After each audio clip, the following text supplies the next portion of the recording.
Vamos tentar entender na teoria o que significa isso aqui, né? Na verdade, como essa onda azul andou 1 metro a mais do que essa verde, né? Ela andou uma barriga a mais do que a verde. Como elas saíram em fase, essa uma barriga a mais torna a onda defasada em relação a essa. Tá? É só você imaginar o seguinte: suponha que eu corte a corda aqui, nesse ponto que eu estou indicando com o cursor, né? E aqui, e tire esse pedaço aqui. Se eu fizer isso e grudar isso aqui, né? Aí essa onda verde vai chegar em fase com esse pedacinho da onda azul, né? Por que eu mencionei isso?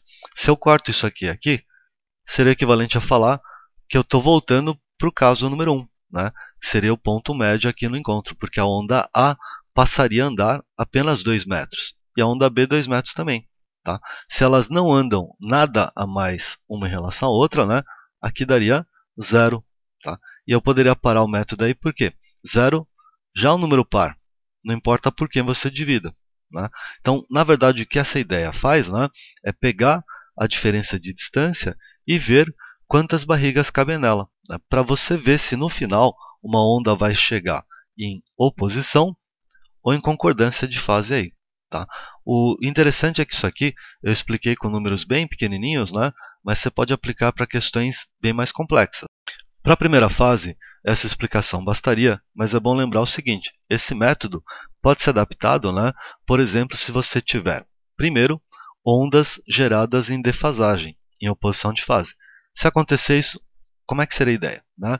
Se ao invés delas saírem ambas por cima, como eu fiz aqui, se elas tivessem saído defasadas, essa onda B sairia por baixo, quando a onda A saísse por cima. Aí acompanha o cursor. Se ela saísse por baixo, ela chegaria aqui por cima. Né? Então, chegaria em concordância de fase com a onda azul. Né? O que vai mudar no método é o seguinte, então. Você pode pensar em termos práticos, né? Fazer a regrinha igual, isto é, fazer os 3 passos da regra de forma igual, tá? E no final, inverter o critério aqui. Se elas saírem defasadas, se der um número par, a interferência vai ser destrutiva. Se der um número ímpar, a interferência vai ser construtiva. O legal dessa ideia é que você pode utilizar também caso haja uma reflexão de ondas com inversão de fase.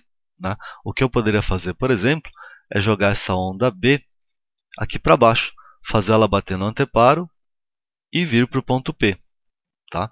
E se encontrar com a onda azul. O que aconteceria nesse caso aí? Tá? Eu vou continuar ensinando com vocês. O método seria o mesmo. Se houver uma reflexão com inversão de fase, equivale a você fazer uma onda defasada aqui no começo, né? Porque ela vai acabar invertendo uma vez em relação a essa. Então você aplica o método igual de novo e no final muda o critério aqui também. Né? Se der par, a interferência é destrutiva. Se der ímpar, a interferência é construtiva. Esses dois casos, né, de ondas geradas em defasagem e de interferência com reflexão, né, com inversão de fase, eles são raríssimos em primeira fase. Tá? Na primeira fase de vestibular, geralmente você apenas aplica esse método aqui porque eles se importam muito, né, com a diferença de distância que uma onda anda em relação a outra. Estou colocando para vocês um exemplo de vestibular, mais especificamente da UFV de 2011. O texto diz o seguinte: duas fontes de ondas sonoras estão colocadas aqui em F1 e F2 e emitem ondas de mesma frequência e em fase. Uma pessoa está colocada no ponto P e ela recebe as duas ondas com a mesma intensidade, que são não nulas, né? Vindas diretamente das fontes. Tá? Nessa figura que você tem indicado aqui.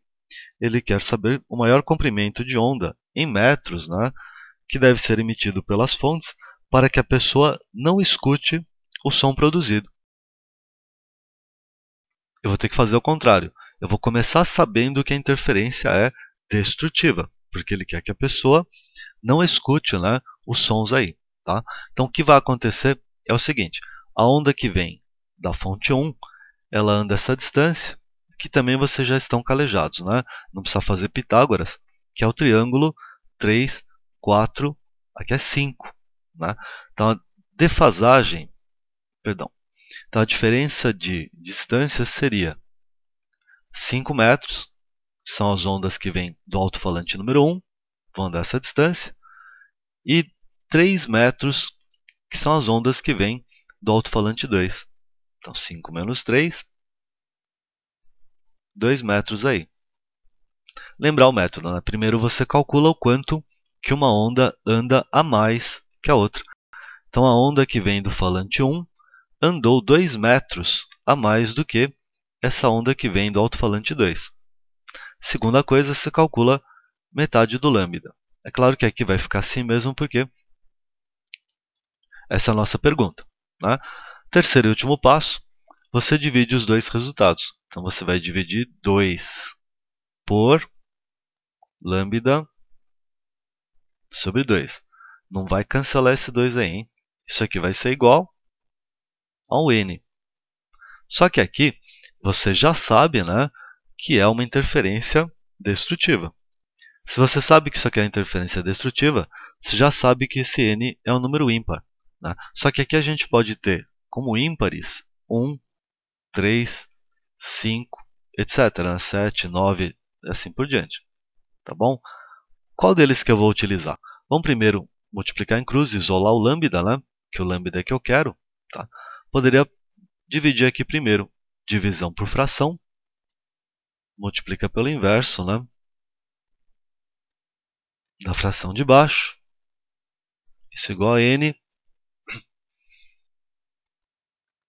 E eu troco de lugar o lambda com n. Lambda será igual, 2 vezes 2, né? 4 sobre n. Tá. Aqui você tem que tomar um cuidado. Tá.